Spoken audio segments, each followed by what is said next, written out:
Everyone is doing well. And today's target is to solve question number 5.13 और आप देख रहे होंगे हम cost of goods sold statement बना रहे हैं, लेकिन इसके परफॉर्मे में कोई डिफरेंस नहीं है, वैसे का वैसे सारा परफॉर्मा लिखा हुआ है। वन थिंग, आप ज़रा क्वेश्चन की शेप देखें। क्वेश्चन में भी जो चीज़ें अवेलेबल हैं हम यहाँ से पिक करेंगे और उनको अपनी आंसर शीट पे डेवलप करेंगे। अब यहाँ पर आपको क्वेश्चन की शेप देख के पता चल रहा होगा there are so many question marks, amounts यहाँ से उसने मिसिंग कर दी है। और दूसरा ये है कि तरतीब से कोई चीज़ नहीं दी हुई। एंड सेकेंडली आप यहाँ गौर करें, there are so many requirements which you have to fulfil. एक तो ये है कि आप समझें कि ये क्वेश्चन चूँकि बहुत लेंथी है, हम इसे छोड़ सकते हैं, लीव आउट कर सकते हैं। This is one sort of thinking. लेकिन दूसरी थिंकिंग है आप इंटरेस्ट लें और स्किल क्रिएट करने के लिए ज़्यादा आप अट्रैक्ट हों ऐसे क्वेश्चन से, जिससे आपकी जो मेंटल एबिलिटीज़ डेवलप हों और skill to solve the question वो ज़्यादा अच्छे तरीके से डेवलप हो। और राइट है बिल्कुल ये सीधा क्वेश्चन, क्योंकि आपको अल्टीमेटली तो यही काम करना है जो सामने लिखा हुआ है, हाईलाइटेड है। यहाँ इनकम स्टेटमेंट ही बनानी है और इससे ज़्यादा काम नहीं है। तो आप सिर्फ उन वैल्यूज़ को पिक करेंगे और फिर यहाँ पोस्ट करना शुरू करेंगे। सबसे पहले लिखा हुआ है यहाँ पर सेल्स, और सेल में सिर्फ यूनिट्स दिए हुए हैं, सेल की अमाउंट फिर मिसिंग है, यानी कि क्वेश्चन में अमाउंट है ही नहीं। वो खैर हम इसको डिस्कस करते हैं। 1000 यूनिट है तो उसकी सेल प्राइस क्या होगी। चूँकि वैल्यूज़ नहीं दी हुई इसलिए परफॉर्मे में फिल नहीं हो सकता। अच्छा जी, अब दूसरी बात आप चेक करें कि यहाँ पर ओपनिंग इन्वेंट्रीज़ की बात हो रही है और पहली ओपनिंग इन्वेंट्री है वर्क इन प्रोसेस, और उसके आगे डैशेस लगे हुए हैं, ना यूनिट्स हैं और ना ही कॉस्ट है। जैसे आपको पता चल रहा होगा वर्क इन प्रोसेस की जगह पर ये डैश है और ये डैश है, इसका मतलब वर्क इन प्रोसेस है ही नहीं। तो ओपनिंग वर्क इन प्रोसेस अगर नहीं है तो फिर हम क्या करें, क्वेश्चन में सबसे पहले ढूंढें ओपनिंग वर्क इन प्रोसेस का है ये। चूँकि ये है नहीं तो इसकी जगह पर आप ज़ीरो लगा दें, ताकि आपको ये पता हो कि ये मालूम करना ही नहीं है। क्वेश्चन मार्क नहीं लगाना, ज़ीरो लगाना है, क्योंकि उसने खुद ही एक्सेप्ट कर लिया कि work in process opening inventory है नहीं। अब नेक्स्ट चलते हैं। वर्क इन प्रोसेस के बाद एक तो आपने ये पढ़ना है कि ये ओपनिंग इन्वेंट्रीज़ हैं और साथ में लिखा हुआ है फिनिश गुड्स, और फिनिश गुड्स के 280 यूनिट हैं और 32,400 आपके पास फिनिश गुड्स ओपनिंग है।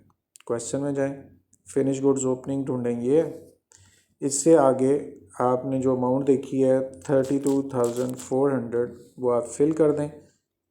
और राइट, ये अभी हमें सिर्फ फिनिश गुड्स की अमाउंट पता चली हो। अब नेक्स्ट चलते हैं, वहाँ पर क्लोजिंग इन्वेंट्री लिखी हुई है। ये अब क्लोजिंग इन्वेंट्री है, एक वर्क इन प्रोसेस और एक फिनिश गुड्स। इधर आए तो अब आपको प्रॉब्लम एक क्रिएट होगी कि ना तो आपको वर्क इन प्रोसेस क्लोजिंग पता है और ना ही आपको फिनिश गुड्स क्लोजिंग पता है। इसका मतलब है कि ये मालूम करनी है और हमारे पास इनकी वैल्यूज़ नहीं है। तो पहले आप वर्क इन प्रोसेस क्लोजिंग में जाएं, वहाँ पे आप क्वेश्चन मार्क लगा दें, और दूसरा फिनिश गुड्स क्लोजिंग में आएँ और यहाँ पर भी क्वेश्चन मार्क लगा दें कि ये पता ज़रूर करनी है, लेकिन फ़िलहाल हमें नहीं पता।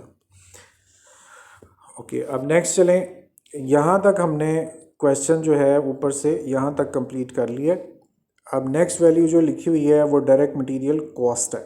इसका मतलब है कि ना तो ओपनिंग मटेरियल है, ना क्लोजिंग मटेरियल है, ना परचेजेस दी हुई हैं। उसने डायरेक्ट आपको आंसर दे दिया मटेरियल कॉस्ट का, डायरेक्ट मटेरियल यूज्ड का। इसको डायरेक्ट मटेरियल कॉस्ट को डायरेक्ट मटेरियल यूज भी कहते हैं, और वो आपके पास है 90,000।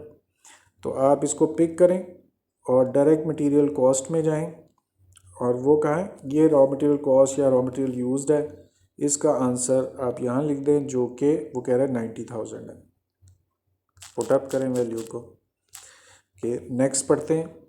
यहाँ पर ये लिखा हुआ है डायरेक्ट लेबर कॉस्ट नेक्स्ट, और उसकी अमाउंट है 72,000। यहाँ आए, डायरेक्ट लेबर ढूंढें कहाँ पर है ये, और इसकी अमाउंट आप यहाँ पर पोस्ट कर दें जो कि 72,000 है। लिखते हैं 72,000, और उससे आगे जो चीज़ गिवन है that is factory overhead. Last में दिया हुआ है फैक्ट्री ओवरहेड, और उसकी अमाउंट आपके पास है 54,000 FOH में आए। ये आपके पास FOH है, इसके आगे इसकी अमाउंट पोस्ट कर दें जो कि है 54,000 लिख दें। ओके, हम क्या कर रहे हैं, क्वेश्चन की शक्ल देखें, अभी भी तकरीबन सारा क्वेश्चन खाली पड़ा हुआ है और हम सिर्फ जो वैल्यूज़ हमें क्वेश्चन में दी हुई हैं उनको हम फिलअप कर रहे हैं। अच्छा जी, फिर इधर आए और आगे वो जो सिचुएशन क्रिएट करने की कोशिश कर रहा है उसको आपने रीडिंग करनी है। Production manager of the company has submitted the following cost estimate for the closing work in process. इसका मतलब है कि पहली चीज़ जो हमें सॉल्व करने के मिल रही है वो क्लोजिंग वर्क इन प्रोसेस का हिंट है, और इसका मतलब ये हुआ कि आगे जो डिस्कशन होगी वो क्लोजिंग वर्क इन प्रोसेस की है। और यहाँ पर जो दो अमाउंट्स दी हुई हैं बेसिकली ये उसने क्लोजिंग वर्क इन प्रोसेस के लिए कहा हुआ है। इसमें 8100 का मटेरियल है, 3600 की लेबर है, और ये लाइन ज़रा पढ़ें आगे यहाँ से, companies past experience showed that factory overhead cost tends to fluctuate closely to the proportion to direct labour cost. Urdu में इसका मतलब ये हुआ कि FOH जो है वो चेंज अगर होगा भी तो वो लेबर कॉस्ट के हिसाब से चेंज होगा, यानी कि जैसे लेबर चेंज होगी वैसे ही FOH चेंज होगा।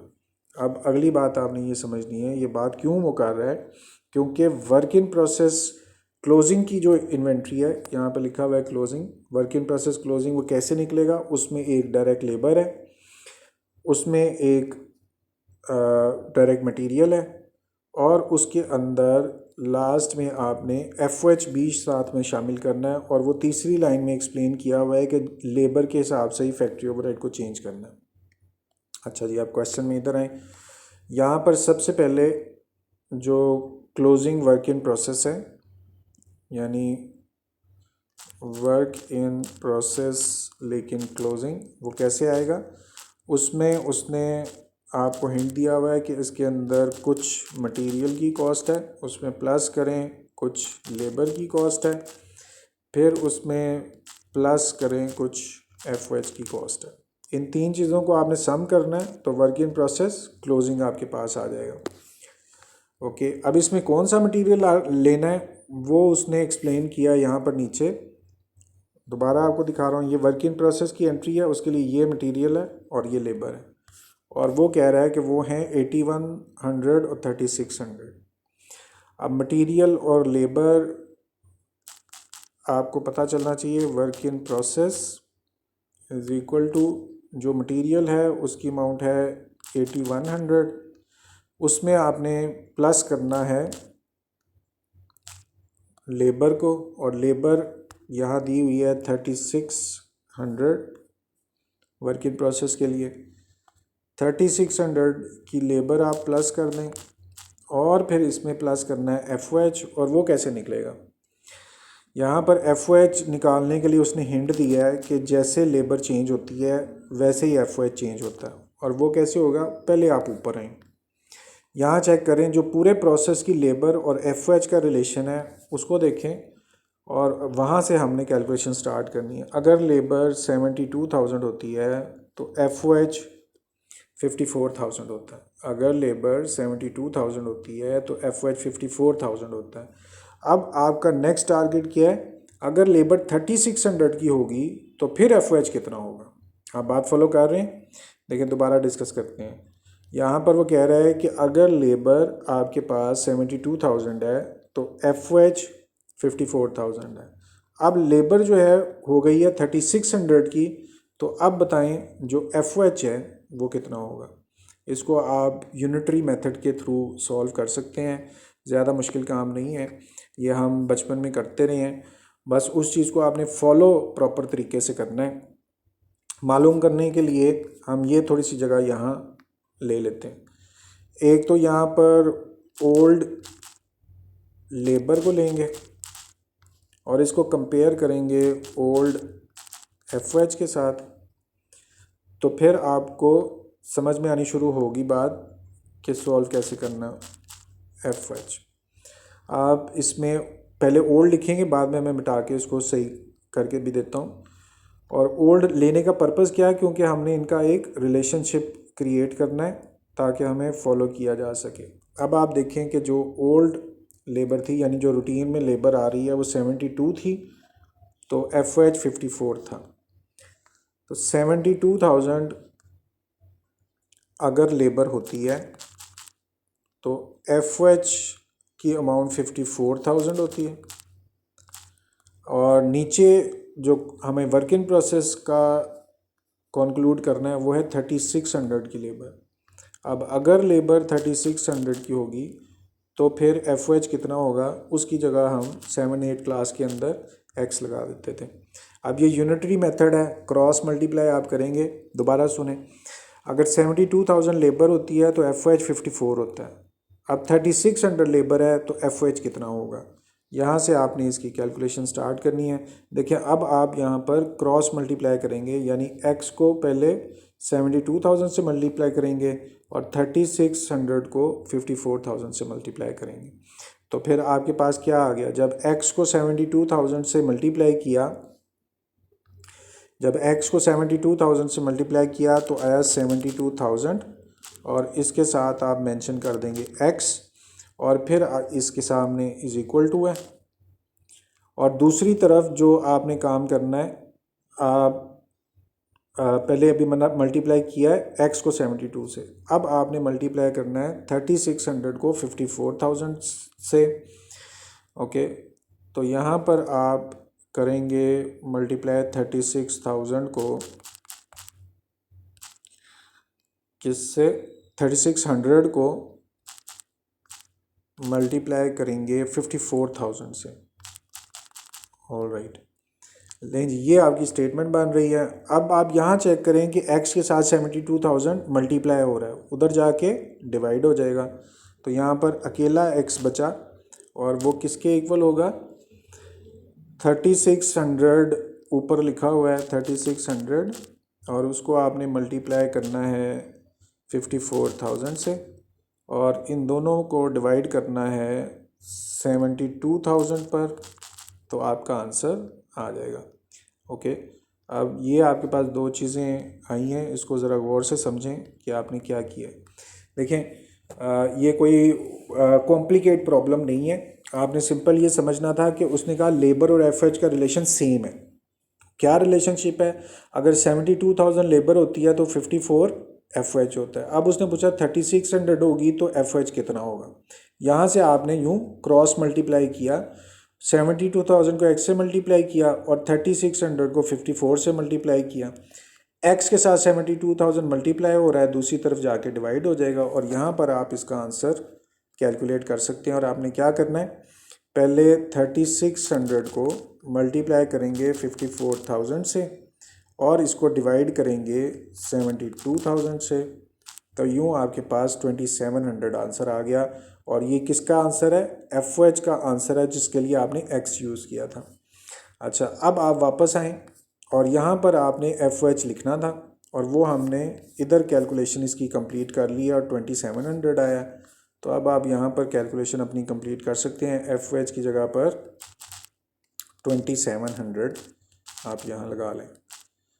ओके, अब इसकी हम कैलकुलेशन कर लेते हैं, और कैलकुलेशन में वर्क इन प्रोसेस कैसे निकलेगा। इसमें सबसे पहले 8100 प्लस करना है, 3600 प्लस करना है और 2700 प्लस करना है। तो यूँ आपके पास जो उसका एस्टिमेटेड वर्क इन प्रोसेस है वो भी आ गया है, और उसकी अमाउंट अब आपके सामने है 14,400। ये आपने कैलकुलेट किया है वर्क इन प्रोसेस क्लोजिंग। मैं आपसे रिक्वेस्ट करता हूँ यहाँ रुकें और दोबारा इस प्रोसीजर को अच्छी तरह से देखें, एक दो दफ़ा सुनें कि ये 2700 जो हमने रिज़ल्ट निकाला ये कैसे आया था। और दूसरी बात, ये मटेरियल बुक में दिया हुआ था 8100, लेबर दी हुई थी बुक में 3600, 2700 हमने यहाँ क्वेश्चन में सॉल्व किया। इस तरह से टोटल वर्क इन प्रोसेस आपके पास आ गया 14,400। ऑलराइट, अब इस वर्क इन प्रोसेस क्लोजिंग को हम इसकी अपनी जगह पे पोस्ट करेंगे, और वो आया है 14,400, वही वैल्यू आप यहाँ लिख दें। लेकिन जी पहला क्वेश्चन मार्क हमारा सॉल्व हुआ है, जो कि हमने कैलकुलेट किया 14,400। लेट्स सी कि इसका आंसर भी अवेलेबल है या नहीं। ये निकाला क्या है, वर्क इन प्रोसेस जो मैनेजर ने प्रेडिक्ट किया था उसके मुताबिक। रिक्वायरमेंट में देखें, यहाँ पर आपके पास जो रिक्वायरमेंट है, सेकंड रिक्वायरमेंट थी जिसमें प्रोडक्शन मैनेजर का एस्टीमेट हमने कंप्लीट करना था, यानी कि आंसर नंबर 2 होगा। और नीचे आप चेक करें, आंसर नंबर 2 हमारे पास अवेलेबल है, वो है 14,400 और आपने भी 14,400 निकाला हुआ है। इसका मतलब है कि एक क्वेश्चन मार्क आपका सॉल्व हुआ है। अभी भी क्वेश्चन सारे का सारा आपको मैं इसकी शेप दिखाता हूँ, वो खाली पड़ा हुआ है, सिर्फ एक रिक्वायरमेंट। अभी तो CGS भी नहीं आया और कुछ भी नहीं आया हमारे पास। अब क्वेश्चन में वापस चलते हैं। एस्टिमेटेड वर्क इन प्रोसेस तो आपने कैलकुलेट कर लिया, रिक्वायरमेंट्स उसकी पूरी करना शुरू करते हैं। पहली रिक्वायरमेंट आप देखें, वो कह रहा है नंबर ऑफ़ यूनिट्स मैन्युफैक्चर्ड। हम ऑलरेडी इस काम को कर चुके हुए हैं। नंबर ऑफ़ यूनिट मैन्युफैक्चर्ड कैसे निकालते हैं? नंबर ऑफ़ यूनिट्स मैन्युफैक्चर्ड निकलते हैं अगर आप सोल्ड यूनिट्स में ऐड करें फिनिश्ड गुड्स यूनिट्स लेकिन क्लोजिंग, और इसमें लेस करें फिनिश्ड गुड्स लेकिन यूनिट्स ओपनिंग। ये हमारे पास फार्मूला है, इसको ज़रा हम थोड़ा साइज़ बड़ा करके देख लेते हैं कि अब आपको नज़र आ रहा होगा। यहाँ हम पढ़ रहे हैं नंबर ऑफ़ यूनिट मैन्युफैक्चर्ड किसके बराबर होते हैं? सोल्ड यूनिट्स लेने हैं, उसमें फिनिश गुड्स के यूनिट्स आपने क्लोजिंग के प्लस करने हैं। क्लोजिंग मेंशन नहीं है तो हम साथ में पहले मेंशन कर दें, आपने प्लस करना है। हाँ मेंशन है, close finish goods closing units को आपने प्लस करना है, वो क्लोजिंग इस तरफ आया हुआ है, और उसमें आपने माइनस करना है फिनिश गुड्स के ओपनिंग यूनिट्स को। तो बहरहाल अब शुरू करते हैं, थोड़ा शॉर्ट करके लिख लेते हैं। नंबर ऑफ़ यूनिट्स मैन्युफैक्चर्ड, ये रिक्वायरमेंट थी और ये कैसे निकलना है ऊपर देखें। पहले सोल्ड यूनिट्स आपने लेकर आने। क्वेश्चन में वापस चलते हैं। सबसे ऊपर आपको याद होगा कि यहाँ लिखा हुआ है सेल्स, जो सबसे ऊपर है वो सेल्स है, और उसके आगे उसके यूनिट्स मेंशन है, वो 1000 है। वही सोल्ड यूनिट्स कितने हैं? 1000, वही आप यहाँ पर लिख देंगे। अच्छा जी, फिर इसमें आप ऊपर फार्मूले में चेक करें, उसमें फिनिश गुड्स जो क्लोजिंग के यूनिट्स हैं वो प्लस करने हैं। इधर आएँ, यहाँ पर फिनिश गुड्स चेक करें कहाँ पे लिखा हुआ है। पहले तो ये देखें कि ये क्लोजिंग लिखा हुआ है, उसके आगे ये फिनिश गुड्स लिखा हुआ है, और फिनिश गुड्स क्लोजिंग के यूनिट है 240। आप यहाँ आएँ और 240 को प्लस कर दें। ओके, 240 प्लस हो गए, और उसके बाद वापस आप फार्मूले में जाएं, वहाँ पर आपने फिनिश गुड्स ओपनिंग के यूनिट्स को लेस करना है। क्वेश्चन में आप जाएं और ओपनिंग पहले देखें कहाँ लिखी हुई हैं। यहाँ पहले ओपनिंग लिखी हुई है और ये फिनिश गुड्स हैं, तो उसके यूनिट 280 आपको दिए हुए हैं। आपने लेस करना है अब 280 यूनिट्स को। नहीं जी, ये हमारा फार्मूला कंप्लीट हो गया। यहाँ रुक के पहले इस शक्ल को दोबारा देखें। ऊपर लिखा था नंबर ऑफ़ यूनिट मैन्युफैक्चर्ड कैसे निकालने हैं? सोल्ड यूनिट में फिनिश गुड्स क्लोजिंग प्लस करने हैं और फिनिश गुड्स ओपनिंग लेस करने हैं। तो 1000 सोल्ड यूनिट्स थे, 240 हमारे पास क्लोजिंग फिनिश गुड्स के यूनिट्स हैं, और 280 हमारे पास ओपनिंग के फिनिश गुड्स यूनिट्स हैं। तो अब इसको हम कैलकुलेटर पे भी लिख लेते हैं। 1000 सोल्ड यूनिट्स थे, इनमें प्लस किया 240 जो क्लोजिंग के यूनिट्स हैं, और आपने माइनस करना है 280 जो ओपनिंग के यूनिट्स हैं। इस तरह से आपके पास कैलकुलेट होके जो अमाउंट आई उसको आप लिखें। ऑलराइट, ये आंसर आया आपके पास 960, और ये हमने क्या निकाला है? नंबर ऑफ़ यूनिट्स मैन्युफैक्चर्ड निकालें, इसको भी हम हाईलाइट कर देते हैं। Okay, number of units manufactured निकला है 960। ओके, क्योंकि ये रिक्वायरमेंट थी तो इसका मतलब इसका आंसर ज़रूर दिया होगा। चेक करते हैं रिक्वायरमेंट आपने कौन सी सॉल्व की है। नंबर 1 रिक्वायरमेंट में आपने लिखा हुआ था determine number of unit manufactured, यानी पहला आंसर आपके पास होना चाहिए। तो अब आप नीचे चेक करें, आपके पास पहला आंसर अवेलेबल है 960 यूनिट्स, और हमने कितने निकाले हैं 960 यूनिट्स ही हमारे हैं। इस तरह से हमारी ये रिक्वायरमेंट पूरी होगी। अब नेक्स्ट रिक्वायरमेंट में देखें वो क्या कह रहा है। कंप्लीट प्रोडक्शन मैनेजर एस्टिमेट, ये हमने पहले निकाल लिया हुआ है। Prepare manufacturing statement for the month, यानी कॉस्ट ऑफ गुड्स मैन्युफैक्चर्ड की स्टेटमेंट निकालनी है। तो आप क्वेश्चन में वापस आएँ। यहाँ पर एक चीज़ मेंशनेबल है कि रॉ मटेरियल यूज्ड की अमाउंट तो आपने दी, आपको मिल गई है, लेकिन ऊपर कोई वैल्यू आपके पास अवेलेबल नहीं है। जब अवेलेबल ही नहीं है तो फिर आप इससे पीछे नहीं जा सकते, यहाँ से आगे जाया जा सकता है। नेक्स्ट आपके पास जो ये अमाउंट है 72,000, ये डायरेक्ट लेबर है और ये ऐड होती है। तो आप क्या करें, पिछले आंसर में डायरेक्ट लेबर को ऐड करके लिख दें। फिर आपके पास नेक्स्ट आंसर है factory overhead. Factory overhead plus होता है, तो आप पिछले आंसर में FOH को प्लस करके लिख दें। आगे ज़ीरो है, वो वर्क इन प्रोसेस ओपनिंग है, तो ज़ीरो प्लस करें या माइनस करें कोई फ़र्क नहीं पड़ता, बहरहाल work in process opening plus होते हैं। तो आंसर में प्लस कर दें वर्क इन प्रोसेस ओपनिंग जो कि ज़ीरो है, तो आंसर वही आ गया। उससे आगे हमने निकाल लिया वर्क इन प्रोसेस क्लोजिंग, तो क्लोजिंग माइनस होता है, तो पिछले आंसर में माइनस कर दें वर्क इन प्रोसेस क्लोजिंग। तो इस तरह से आपके पास अमाउंट आ गई। ओके, ये जो 201 600 201 600 आया है, ये क्या चीज़ है? ये है कॉस्ट ऑफ गुड मैन्युफैक्चर्ड, उसमें एब्रीवेशन लिखी CGM, और यही हमारी रिक्वायरमेंट थी और हमारा आंसर आया हुआ है 201 600। अब पहले रिक्वायरमेंट देखते हैं वो कौन सी थी। प्रिपेयर मैन्युफैक्चरिंग स्टेटमेंट, जो कि थर्ड रिक्वायरमेंट थी। तो अब थर्ड आंसर आप चेक करें, नीचे आप नज़र दौड़ाएं और आपको नज़र आ रहा होगा 201 600 आपके पास ये है कॉस्ट ऑफ गुड मैन्युफैक्चर्ड 2,16,00,000, और जो हमारा आंसर यहाँ पर आया हुआ है वो भी 2,16,00,000 हमारे पास आ गया। इस तरह CGM भी कैलकुलेट हो गई।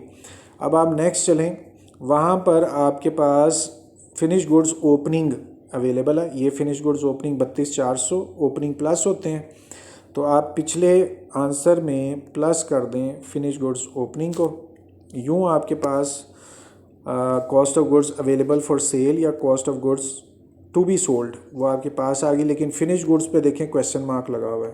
अब उसके लिए आपको कुछ स्टेप्स टेक ओवर करने पड़ेंगे, और वो स्टेप्स क्या हैं ऑलरेडी आप जानते हैं, हमने पहले भी ये काम किया हुआ है।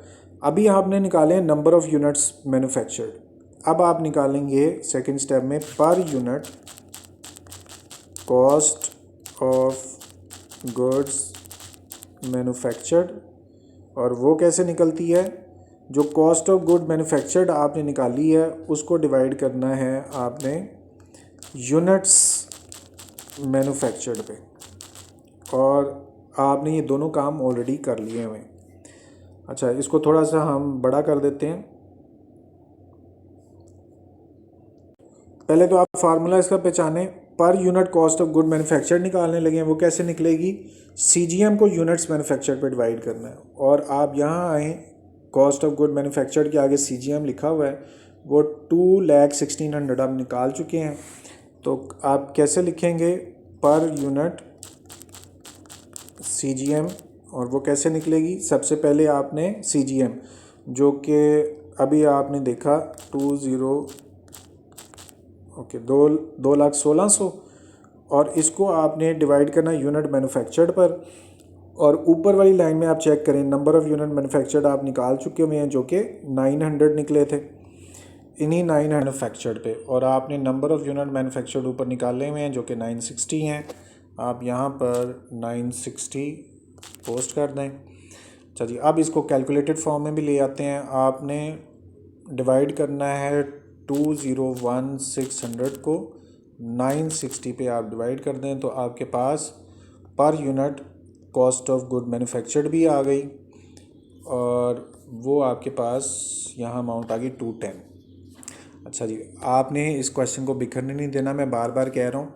यहाँ पर सबसे पहले नंबर ऑफ़ यूनिट मैन्युफैक्चर्ड निकालें, फिर पर यूनिट CGM निकाली, और हम तलाश क्या कर रहे हैं, ये फिनिश गुड्स। और फिनिश गुड्स निकालने के लिए हमेशा पहला, दूसरा और तीसरा स्टेप अब आएगा, वो हमने करना होता है। पहले स्टेप पे नंबर ऑफ़ यूनिट मैन्युफैक्चर्ड, और उसका फार्मूला सोल्ड यूनिट में फिनिश गुड यूनिट्स प्लस करने हैं क्लोजिंग के और ओपनिंग के माइनस करने हैं, तो 960 आ गया ये नंबर ऑफ़ यूनिट मैन्युफैक्चर्ड। और per unit cost of good manufactured आएगी CGM को। CGM कहाँ से आई, यहाँ पर देखें कॉस्ट ऑफ गुड मैन्युफैक्चर्ड की आग CGM लिखा हुआ है 201600, वो आपने 201600 कर दिया और इसको डिवाइड कहाँ से करना है, यूनिट मैन्युफैक्चर्ड, और यूनिट मैन्युफैक्चर्ड 960 ऊपर से निकाले हुए थे। इस तरह से आपके पास ये per unit cost of good manufactured आ गई। ओके, अब नेक्स्ट आपने जो हमारा टारगेट है वो फिनिश गुड्स क्लोजिंग आपने निकालनी है। फिनिश गुड्स क्लोजिंग जो एक्चुअली हमारी रिक्वायरमेंट थी वो यही थी। ये जो क्वेश्चन मार्क लगा हुआ है सिर्फ ये बकाया, इसको पता करने के लिए आपने पहले ये फर्स्ट स्टेप किया, फिर उसके बाद दूसरा स्टेप किया, अब ये तीसरा स्टेप कर रहे हैं फिनिश गुड्स क्लोजिंग। और ये कैसे निकलती हैं, इसके लिए आपको फिनिश्ड गुड्स के यूनिट्स उठाने हैं क्लोजिंग के और उनको मल्टीप्लाई करना है पर यूनिट CGM से। ये हमारे पास फार्मूला है और ये ऑल्दो इधर पूरा आ गया हुआ है। अब इसको ध्यान से देखें, फिनिश गुड क्लोजिंग कैसे निकलेगी, फिनिश गुड्स के यूनिट्स क्लोजिंग को मल्टीप्लाई करना है पर यूनिट CGM से। अब फिनिश गुड्स के जो क्लोजिंग यूनिट्स हैं वो कहाँ से आएंगे, वो अभी मैं बुक से आपको दिखाता हूँ। निकाल क्या रहे हैं, फिनिश गुड्स क्लोजिंग, और उसके लिए आपको फिनिश गुड्स क्लोजिंग के यूनिट्स चाहिए। पहले आप यहाँ आएँ और यहाँ क्लोजिंग देखें कहाँ पर है, इस जगह पर आपने गौर करना, ये क्लोजिंग है और साथ में आपके लिखा हुआ है फिनिश गुड्स। तो फिनिश गुड्स क्लोजिंग के यूनिट 240, वही यूनिट आप यहाँ लाएं और 240 को आप पिक करें और फिर इसको मल्टीप्लाई करना है आपने पर यूनिट CGM के साथ। पर यूनिट CGM आपने ऊपर निकाली हुई है 210, तो इसको आपने अब 210 से मल्टीप्लाई करना है। पहले मैंने लिख इसलिए दिया ताकि आपको याद रहे। अब आपके पास ये कैलकुलेटेड फॉर्म के अंदर आना चाहिए, तो आपने कैसे लाना है, 240 को मल्टीप्लाई करना है 210 से। तो यूँ आपके पास जो अमाउंट आई वो फिनिश गुड क्लोजिंग की भी अमाउंट आपके पास आ गई है जो कि 50,400 है। और ये 3 स्टेप्स में इस अमाउंट को हमने कैलकुलेट किया है। मैं आपसे बहुत ज़्यादा रिक्वेस्ट कर रहा हूँ कि प्लीज़ इस फार्मूलाज को अच्छी तरह से समझ लें। जब भी आपने फिनिश गुड क्लोजिंग निकालनी है उसके लिए 2 स्टेप ऊपर आपको करने पड़ेंगे। पहला है number of unit manufactured, sold में फिनिश गुड क्लोजिंग को ऐड करना है और फिनिश गुड्स ओपनिंग को लेस करना है, वो आ गया 960। उसके बाद सेकंड स्टेप में पर यूनिट CGM निकालनी है। वो कैसे निकलेगी, CGM को यूनिट्स पे डिवाइड करना है। यहाँ पे CGM 200, 1, 600 ये पहले से हम निकाल चुके हुए हैं।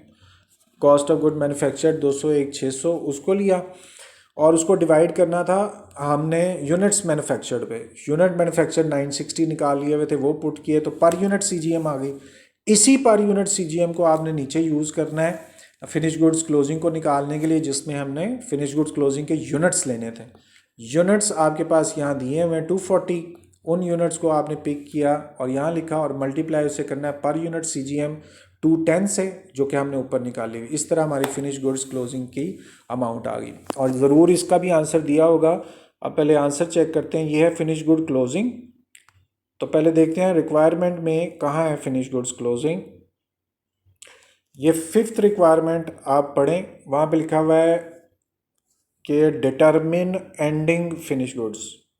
यहाँ पर लिखा हुआ है डिटरमिन एंडिंग फिनिश गुड्स, नज़र आ गया होगा। ये 5वीं रिक्वायरमेंट है। अब 5वीं रिक्वायरमेंट का आंसर देखें, सबसे नीचे आपको नज़र आ रहा होगा और वो अब यहाँ पे मार्कर नहीं चल रहा, 50,400 है। सबसे नीचे आप 5वां आंसर यहाँ देखें, ये चेक करें, 50,400 है और हमारा भी आंसर 50,400 है। इसी फिनिश गुड्स को आप यहाँ पर लिखेंगे, जो आपने कैलकुलेट करके लिखा वो क्या, 50,400। और ये रिक्वायरमेंट में दिया हुआ था और था क्या, ये फिनिश गुड्स क्लोजिंग थी 50,400 जो कि लेस होती हैं। अब आप जो आंसर आया हुआ है उसमें से लेस कर दें फिनिश गुड्स क्लोजिंग को, तो आपके पास CGS का भी आंसर आ गया। ओके, अब इसका भी आंसर दिया होगा। ये हमने निकाला CGS और CGS का आंसर 1,83,600। वापस जाएं और 6th रिक्वायरमेंट पहले देखें क्या लिखी हुई है। ये 6th रिक्वायरमेंट है, calculate cost of good sold यानी CGS। छठा आंसर आपके पास होना चाहिए। और ये छठा आंसर आप चेक करें, सबसे नीचे 6th आंसर लिखा हुआ है 183,600 और आपने भी निकाला 183,600। लें जी, अब आपको लग रहा होगा कि क्वेश्चन बहुत कॉम्प्लिकेटेड है, लेकिन सिर्फ ये नीचे वाली सिर्फ लाइंस में ही ये फिल हुआ, इसके अलावा हमने कुछ काम नहीं किया और अपनी वैल्यूज़ को कैलकुलेट किया। देखें, ऑलरेडी आपने ये 3 स्टेप पिछले क्वेश्चन में कर चुके हैं। इस क्वेश्चन में भी हमने सिर्फ वही काम किया है। सबसे पहले नंबर ऑफ़ यूनिट मैन्युफैक्चर्ड, फिर पर यूनिट CGM और फिर फिनिश गुड्स की अमाउंट आपने निकाली। इसको प्लीज़ यहाँ स्क्रीनशॉट लें, अच्छी तरह से देखें, कोई मसला हो तो मेरे साथ डिस्कस भी करें। यूँ हमारा क्वेश्चन ख़त्म हुआ और हमने सारे क्वेश्चन मार्क्स निकाल लिए, सारे आंसर्स भी निकाल लिए हमने। आंसर मैं चाह रहा हूँ कि मैं एक दफ़ा फिर आपके साथ शेयर कर दूँ। सबसे पहला था नंबर ऑफ़ यूनिट मैन्युफैक्चर्ड, वो आपने यहाँ पर निकाले नंबर ऑफ़ यूनिट मैन्युफैक्चर 14,400। तो पहला आंसर नीचे आप determine number of units manufactured, वो ये निकाले number of unit manufactured 960 answer था पहला। तो आपके पास ये फर्स्ट आंसर नीचे देखें 960 है। दूसरा आपने कंप्लीट प्रोडक्शन मैनेजर एस्टीमेट था सेकंड, और ये आपके पास प्रोडक्शन मैनेजर का एस्टीमेट था work in process closing 14,400 second. अब नीचे आप जाएं और ये सेकंड का आंसर आप चेक करें 14,400, वो भी आपके पास हो गया। ओके, और थर्ड में आपसे कहा मैन्युफैक्चरिंग यानी CGM निकालनी है। थर्ड में आपने मैन्युफैक्चरिंग स्टेटमेंट यानी CGM कैलकुलेट करनी है। तो CGM का आंसर आप यहाँ चेक करें, कॉस्ट ऑफ गुड मैन्युफैक्चर्ड का, कॉस्ट ऑफ गुड मैन्युफैक्चर्ड का वो ये आंसर निकाला हुआ है और वो निकला 201,600।